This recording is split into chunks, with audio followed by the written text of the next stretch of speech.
ቅሳነት ይበሃል ኣብቲ ተወሊደ ዛዕባ ኩሉ ከተማ ን12 ክፍሊ ተፈታኒት እያ እቲ ንዓመታት ብጸገም ተማሂረ ዝወዳእኽዎ ትምህርቲ ኣብቲ ናይ መወዳእታ ደረጃ በፂሑ ናብ ዩኒቨርስቲ ኣትየ ተመሪቐ እታ ብጸገም ዓይነ ሰብና ገፋኣ ዘዕቤትን ወላዲተይን ንባዕሉ ከይተምሃረ መዓልታዊ ስራሕ እናሰርሐ ዘምሃረኒ ምዕባይ ሓወይን ዝኸሕሰሉ ግዜ ምብጽሑ እንትሓስብ ብጣዕሚዩ ሓጓስ ዝተሰምዐኒ ኮይኑ ግን እቲ ቅድሚ 3 ወርሒ ኣብ ህይወተይ ዝተፈጠረ ነገር እንትሓስቦ ውሽጠይ ቅሳነት ይስእን መሬት ይጽልምተኒ ምንባረይ እውን የጽልአኒ ቅድሚ 3 ወርሒ እዩ ዕለተ ረቡዕ ኣብ ትምህርቲ ውዒለ ናብ ገዛይ ኣብ ዝምለሰሉ ሰዓት ኣብ ገዛና ኣደይ ወላ ሓወይ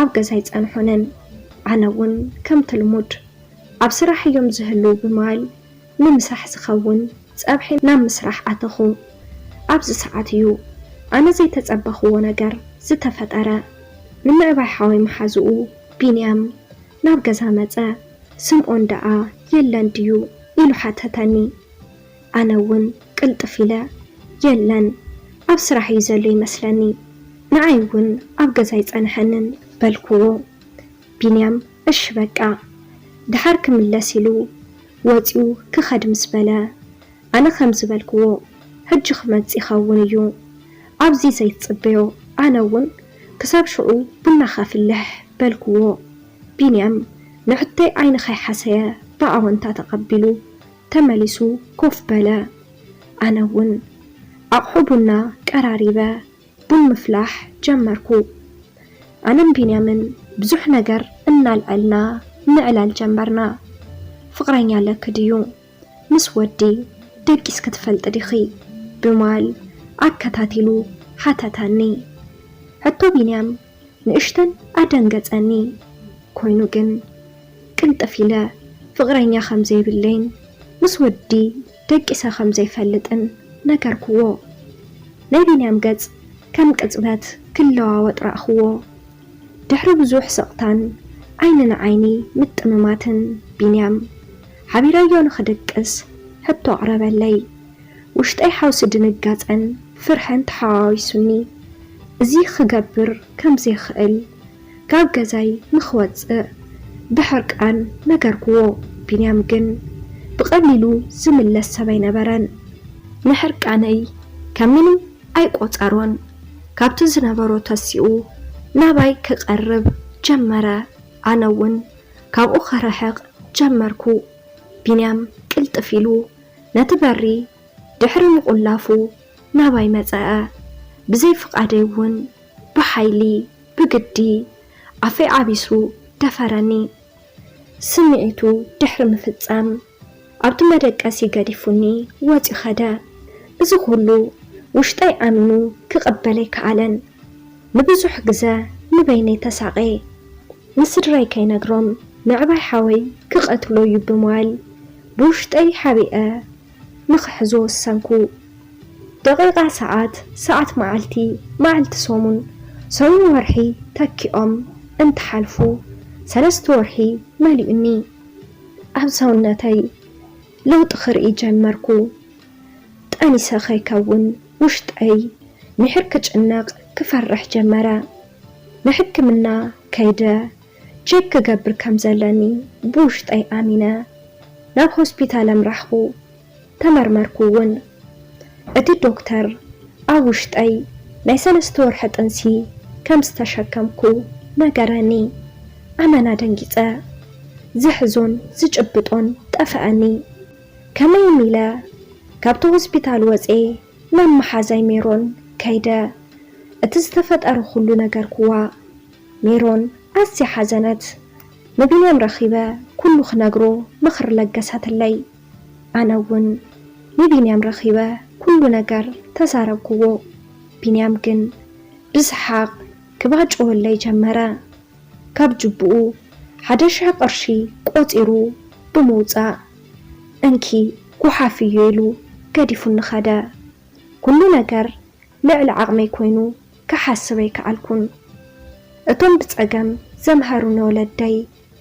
ኣብ ክንዲ ተማሂረ ጸገሞም ዘቃልለሎም ካልእ ተወሳኺ ጸገም ተሸኪመ ናብ ገዛ ክኣቱ ኣይተረአየንን። እቲ ጥንሲ ከውርዶ ውሽጠይ ክጭክን ኣይከኣለን።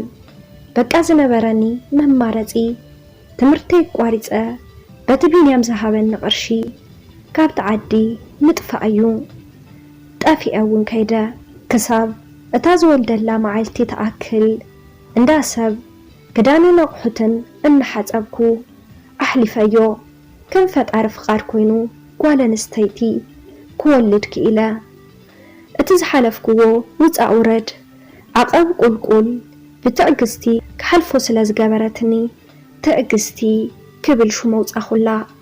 ትዕግስቲ ካብቲ ውለድ እንሆ 2 ዓመት ኣቕፂራላ።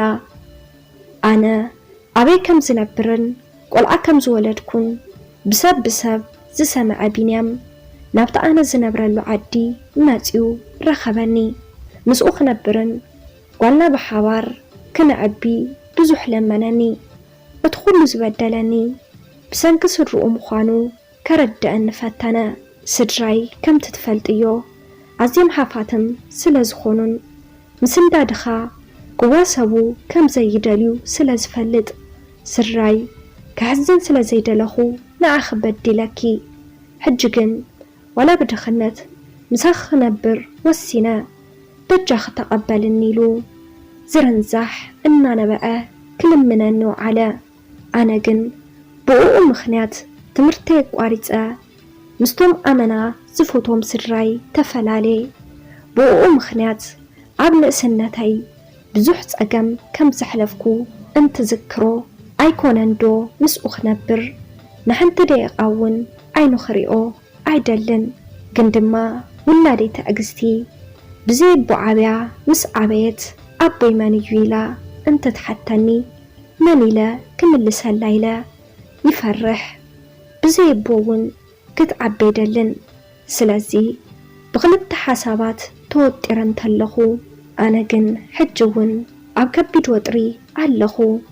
ቢንያም መዓልቲ መዓልቲ ናብቲ ኣነ ዝሰርሐሉ ቦታ እናመፀ ንዓይ ምልማን ኮይኑ ስርሑ። ቢንያም ክሳብ ሕዚ ተስፋ ይቆረፀን።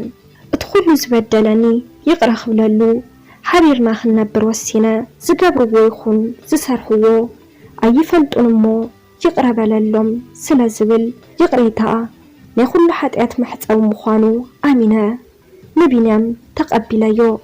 ሓቢርና እውን ምንባር ጀመርና።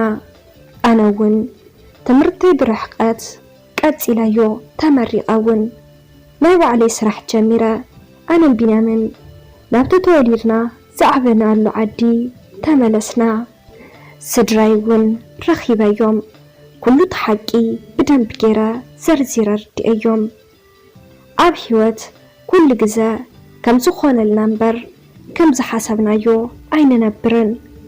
ኣብ ህይወት ኩሉ ግዜ ዋላ 1000 ግዜ ስቃይ ይብዛሕ እምበር ብትዕግስቲና ክንሰግሮ ዘለና። ምኽንያቱ እቲ ጸልማት ኣዝዩ ዝጽልመት ኣብ ኣጋም ወግሑ ስለ ዝኾነ ኩሉ ግዜ ድሕሪ መሪር ጥዕመሎ። ሰላም ተኸታተልቲ ማይክ ሚድያ ንሎማዓንቲ ነዚ ዝመስል ዛንታ ሒዘልኩም ቀሪበ ነይረ። ኣብዚ ቻናል ሓሳብ ርእቶ እንተዳሃልኩም ኣብ ናይ ኮመንት መጽሐፍ ቦታ ሓሳብኩም ክትገድፍሉ ትኽእሉ ኢኹም።